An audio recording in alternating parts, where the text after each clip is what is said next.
Good morning students, I am R S Jahangir. आज हम ले रहे हैं क्लास 10th की poem risks.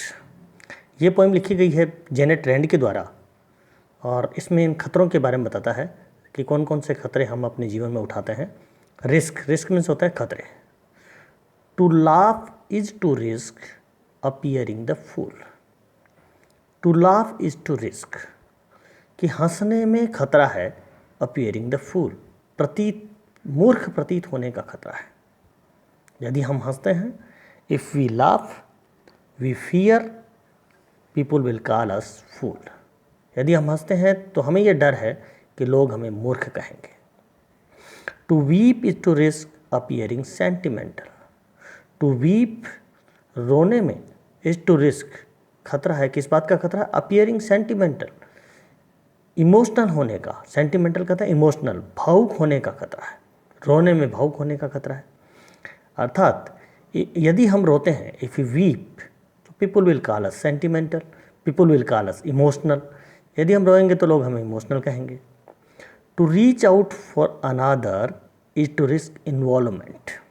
To reach out means help, मदद करना, किसी दूसरे की सहायता करना, किसी ज़रूरतमंद की सहायता करना।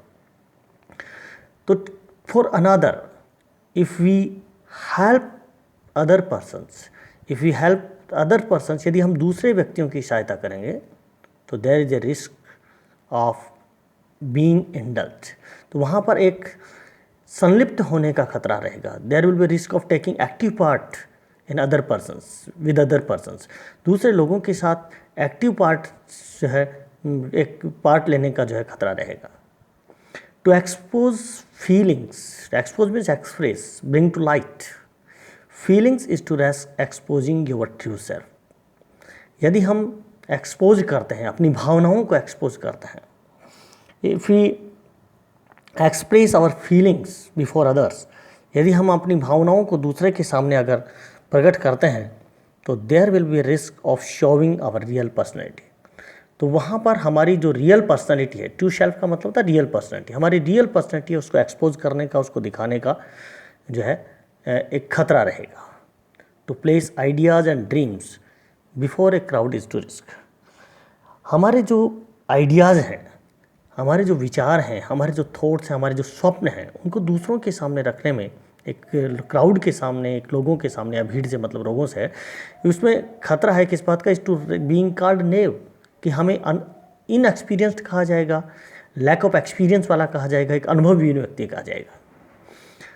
तो if we place our ideas and thoughts before other peoples, यदि हम हमारे विचारों को, हमारे ड्रीम्स को हमारे दूसरे लोगों के सामने रखेंगे तो people will call us naive, तो लोग हमें नेव कहेंगे। People will call us inexperienced, लोग हमें अनुभवहीन कहेंगे। To love is to risk not being loved in return. और प्यार करने में भी खतरा है कि not being loved in return, कि बदले में हमें प्यार प्राप्त होगा या नहीं, इस बात का खतरा है। इफ़ वी लव, यदि हम प्यार करते हैं तो there is a danger that we will get love in return, कि हम लव प्राप्त करेंगे या नहीं, इस बात का खतरा है। To live is to risk dying, और ज़िंदा रहने में मरने का खतरा है। If we want to live, यदि हम जिंदा रहना चाहते हैं तो there is a risk of death, तो हम मृत्यु का खतरा है। To hope is to risk despair, और आशा में डेस्पेयर, निराशा का खतरा है, होपलेस। इफ़ वी, यदि हम आशा करते हैं तो there is a risk of despair, there is risk of hopelessness, तो वहाँ पर निराशा का खतरा है। To try is to risk failure, और कोशिश करने में असफलता का खतरा है। If you try to do something, यदि हम कुछ करने की कोशिश करते हैं तो there is a risk of failure, तो वहाँ पर एक असफलता का खतरा है। But risk must be taken, लेकिन रिस्क अवश्य उठाई जानी चाहिए, खतरा अवश्य उठाया जाना चाहिए। We must take risk in our life if you want to do something, यदि हम अपनी ज़िंदगी में कुछ करना चाहते हैं तो we must take risk in our life, तो हमें अवश्य अपनी ज़िंदगी में खतरा उठाना चाहिए। बिकॉज, क्योंकि the greatest hazard in life is to risk nothing, क्योंकि द ग्रेटेस्ट हैज़ार्ड, सबसे महानतम, सबसे बड़ा जो खतरा है, हैज़ार्ड कहते हैं डेंजर, खतरे को, इन लाइफ हमारी ज़िंदगी में जो सबसे बड़ा खतरा है इज़ टू रिस्क नथिंग, वो है किसी भी प्रकार का खतरा नहीं उठाना। The person who risk nothing, वह व्यक्ति जो खतरा नहीं उठाता है, ही डज नथिंग, वह कुछ नहीं करता है, हैज़ नथिंग, उसके पास कुछ नहीं होता है, इज नथिंग, वह कुछ नहीं बन सकता है, उसके वह कुछ नहीं है, एंड बिकम्स नथिंग, और कुछ नहीं बन सकता है।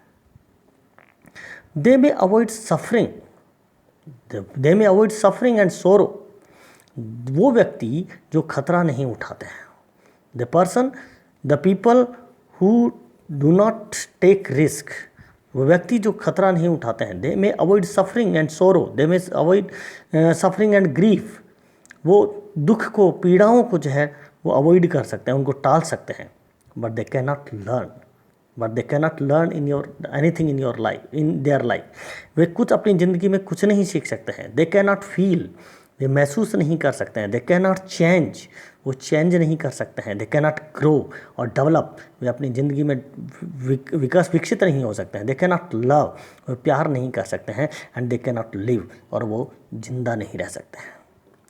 Chained by there certitude, bound by there certitude, अपनी जो फीलिंग है, निश्चितता की धारणा है, उस धारणा से बंधे हुए, they are bound by the feeling of a certainty, a complete certainty, वो लोग जो कि रिस्क उठाते हैं, दे आर बाउंड, वो बंधे हुए हैं किससे, a feeling of complete certainty, एक निश्चितता की भावना से जो है बंधे हुए हैं। दे आर स्लेव्स, वो दास हैं। They don't have any kind of freedom, वो किसी प्रकार की स्वतंत्रता उनको नहीं है। And they have forfeited their freedom, they have lost their freedom, उन्होंने अपनी जो फॉरफिटेड मीन्स लॉस्ट, उन्होंने अपनी जो फ्रीडम है, स्वतंत्रता, उसको खो दिया है। Only a person who risk is truly free, only a person, केवल मात्र वही व्यक्ति, who risk, who take risk is truly free, वो वास्तव में जो है स्वतंत्र है। He is free from all kind of dangers, वो सभी प्रकार के खतरों से जो है स्वतंत्र है। लास्ट में वो कहता है कि जो व्यक्ति रिस्क उठाता है वही सभी प्रकार के खतरों से जो है वो फ्री है, स्वतंत्र है। तो ये पोइम जो है जेनेट रैंड के द्वारा लिखी गई है, और इसमें he gives various kinds of examples of taking risk. वो कई प्रकार के जो एग्जांपल्स है वो इस पोइम में रिस्क उठाने के क्या क्या खतरे हैं, उन सभी खतरों के बारे में, रिस्क के जो जितने भी खतरे हैं उनके बारे में बताता है। Thank you very much.